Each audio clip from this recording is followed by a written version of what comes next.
Became aware of Cycle Against Suicide last year when I seen Jim initially on the Late Late, but no, probably before that on Secret Millionaire, and I was drawn to the hugely positive message that he was expressing about mental health. It was different to anything that I had heard, alright, and even last year I wanted to get involved, alright, but probably it was just a little bit too late at that stage. You couldn't but be struck when the cycle came to Monaghan last year. It visited our local school, the Louis Convent, and just the buzz and the energy and the orange jerseys and everything about it. It was fantastic, and it was about mental health. It was amazing. Right? I hadn't seen anything like that. I suppose everybody here has been touched by suicide in one form or another. Patsy, my partner, my business partner here, lost his sister, and I myself, my dad took his own life back 21 years ago. It's strange when it happens because you go through a range of emotions. Initially, it's unbearable grief. It's mind-numbing. And after that, the next emotion would be anger. You get so mad. You get so mad with the individual, with everything that has happened. You feel that they're selfish. And then that translates very quickly into guilt. You feel guilty for being angry. You feel guilty that you didn't do enough when they were alive. You look at all the conversations that you would have had at different times, and you say to yourself, you know, could I have done this different? If that conversation had worked out in a different way, would it have made a difference? It's amazing. But gradually over the years, because it's so long ago, I think there's one overriding thing that you're left with, and I'm still left with to this day. If my dad had the skills in order to be able to express, not the skills, even if he had been able to express his feelings at any level, and I had been receptive to it, all right, would that have changed? And I believe it would. I believe it would. I believe that socially at that time, you know, we weren't ready as a country maybe to do that, but I think now, with organisations like Cycle Against Suicide, and that's what their message is, I think we can. And I believe that totally. Their tagline is, it's okay not to feel okay, and it's more than okay to ask for help. It sums up everything that I believe about mental health. Absolutely everything, and that's why I was so drawn to it. I suppose if I was to give an analogy maybe around this, and what it means to me, it's not necessarily what Jim would think, alright, and he can correct me if I'm wrong, alright. We have a life expectancy, everybody here, about 80 years in this country. The ladies here a little bit more, the men a little bit less. And over the course of that 80 years, I would think that in your physical health, that it's not unusual for you to have to go to hospital for maybe 10 occasions over that time. 5, 10 occasions, I don't think that would be unusual. Why do we have an expectation now, in relation to our mental health, that we will never have a problem over that 80 years? You know, and that shouldn't be the case. And that's what we're striving to change. That the conversation is normal. That wouldn't it be great at some stage if we decided in relation to our mental health that we reacted the same way we do in relation to our physical health? That would be brilliant. And it would make such a difference. And I feel that's what Jim and Cycle Against Suicide are trying to achieve. I would like to thank Jim and Manus, alright, for allowing us as a company to get involved in this. It's fantastic, you know, it's something that we absolutely believe everybody within our organisation does, alright, and we feel it's a wonderful opportunity. The campaign itself, just to explain it to anybody who doesn't understand what we're doing, we have 150 accounts all across the country, and in those 150 accounts, we hope to have garments under our OUTRAGE branding, which will have a swing tag on it, and the swing tags are displayed here. They're the bright orange tags on 20,000 garments promoting the cycle, and that's what it's about. It's about promoting the cycle and promoting a positive mental attitude towards mental health. And I would like to think at the end of this that we will help Jim and Manus achieve the target that they're looking for, which is 7,500 cyclists competing in the cycle next year. If they do that, it will be phenomenal. And I have no doubt that they will. I'd like to mention some of the people that are behind me here. I have a fantastic design team. You've met some of them, Jim. I have a fantastic sales team, brilliant administration team, and a brilliant dispatch team. And they have been instrumental in, first of all, of us getting involved in the campaign. They gave us huge banking, and now that the campaign is up and running, they're really important in getting us to this day, and I'm sure that they're going to make it a huge success. The one person that I would like to mention, maybe above everybody else, is Karina Ward. Karina has been just a rock that has helped us to put this all together. She's been our liaison with Cycle Against Suicide, and you know, without Karina, this would never have happened. So thank you very much, Karina.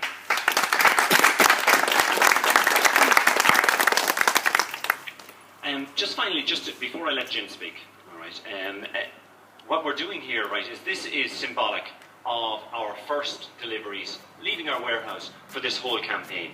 At the end of the campaign, it's not a primary fund, it's not something that Jim pushed, but we are raising a little bit of money, and we would hope that our full retail network has got behind this in a huge way, all right? And all of our retailers, I'd done a tour of the country, and they were all, to a man, very, very enthusiastic about it and really wanted to get involved and felt it was something that was really worthwhile. They're all donating €1 from every garment that they sell, and we're matching that donation. So we hope that we have a target of raising €50,000 across this, and I have no doubt that that'll be achieved. So look, what we're doing here today, we're having a ribbon cutting ceremony. We're using these butcher's bikes because they were probably the original delivery method within Ireland, all right? And their cycles, and it fits in very neatly with the cycle. So, you know, when we're finished, we'll have a ribbon cutting ceremony. I'm just going to let Jim now talk for a little while, all right? Thank you.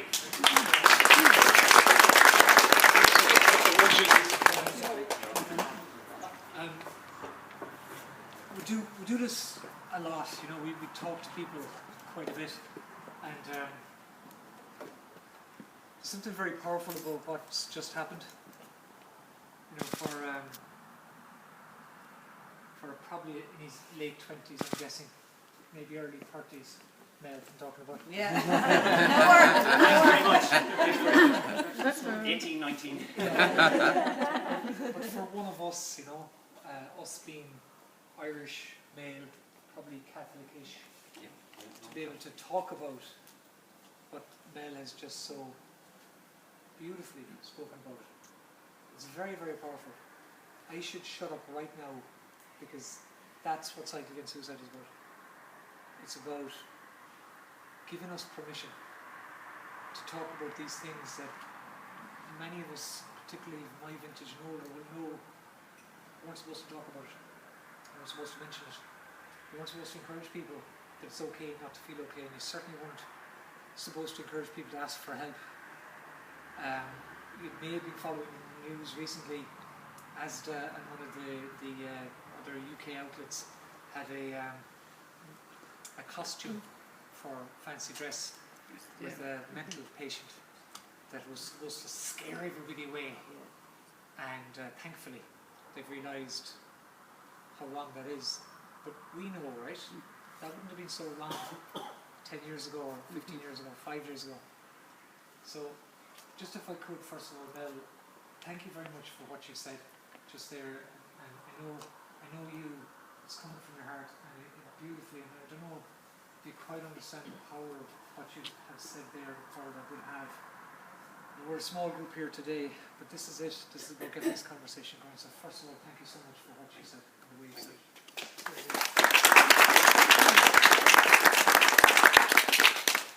Secondly, there's a lot of people here to thank, and I'm going to thank Karina in a minute, but before I do, I've got to thank this man here.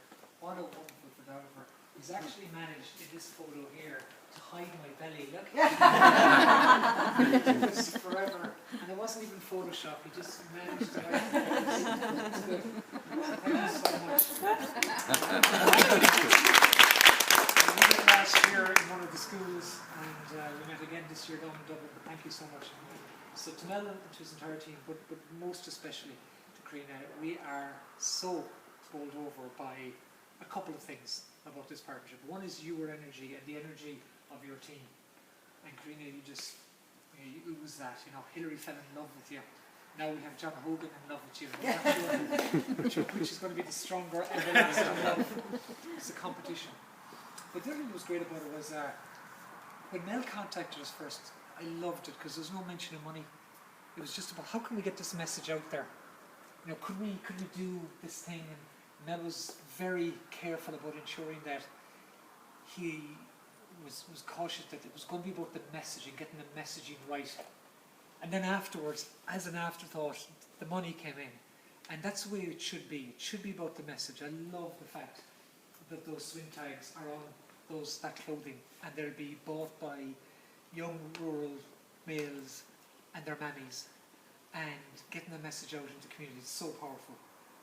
So really we appreciate this partnership in a big way. I don't think again you fully appreciate the power of what you've done and the doors that you've opened, and I'm proud of the fact that those garments are going into 150 stores around the country, getting the message out that it's okay not to feel okay, and it's absolutely okay to ask for help, and that's what we're all about. If I could bring us back maybe about 18 months. I'm 43. I'm Taurus. Kind of single. No. I'm definitely not. Just in case this is a bad video and going on YouTube right now.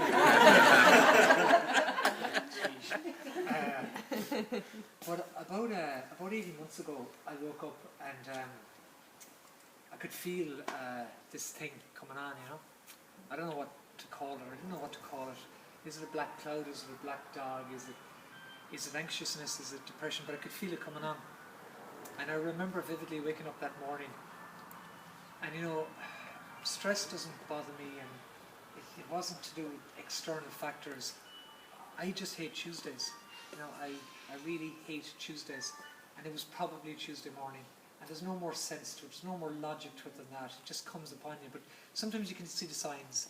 You know, for me, I'm a clean freak, right? So for me, it's when I notice that I'm not putting all my dirty clothes into the washing machine, or when the cups are, you know, building up on the counter. They're the little signs that I look out for. Or, you know, during the summer when the grass gets cut and I don't stop to smell it, I know these are the signs that it's coming on. I got to watch them, and I got to look at exercise. I got to look at staying away from alcohol. I got to look at different things that would help me.